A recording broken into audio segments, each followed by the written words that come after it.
পিএসসির প্রশ্ন ফাঁসের ঘটনায় জড়িত থাকার অভিযোগে আলোচনায় আসা হয় সরকারি কমিশনের সাবেক চেয়ারম্যানের গাড়ি চালক সৈয়দ আবেদ আলী ও 2 পরিচালক সহ 17 জনকে গ্রেপ্তার করেছে পুলিশের অপরাধ তদন্ত বিভাগ। সোমবার ঢাকা সহ দেশের বিভিন্ন স্থানে অভিযান চালিয়ে তাদের গ্রেফতার করা হয়।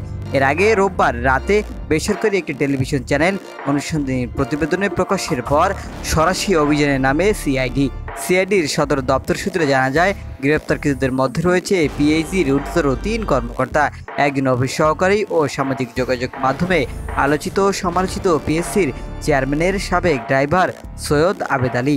সরকারি কমিশনের প্রশ্ন ফাঁসের খবর ছড়িয়ে পড়ার পর আলোচিত নাম গাড়ি চালক আবেদ আলী। প্রশ্ন ফাঁসের সঙ্গে এই গাড়ি চালকের নাম আসার পরপরই সমালোচনার ঝড় ওঠে সামাজিক যোগাযোগ মাধ্যমে। একের পর এক সন্ধান মেলে আবেদ আলীর অঢেল সম্পদের। সৈয়দ আবেদ আলীর ব্যক্তিগত প্রোফাইল ঘেঁটে দেখা যায় রাজনৈতিক, সামাজিক কর্মকাণ্ড, দান খয়রাত ও পরহেজগারির নানা খবর। নামাজরত অবস্থায় একাধিক ছবি দেখা যায় সামাজিক যোগাযোগ মাধ্যমে। সৈয়দ আবেদ আলীর গ্রামের বাড়ি মাদারীপুর জেলার ডাসার এলাকায়।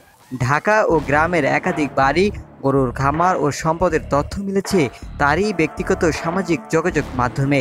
সর্বশেষ উপজেলা পরিষদ চেয়ারম্যান পদে নির্বাচনের জন্য প্রচারণা চালিয়েছিলেন আবেদ আলী। এরপর খবর আসে আবেদ আলীর ছেলে ছাত্রলীগ নেতা এই প্রশ্ন ফাঁসের সঙ্গে জড়িত।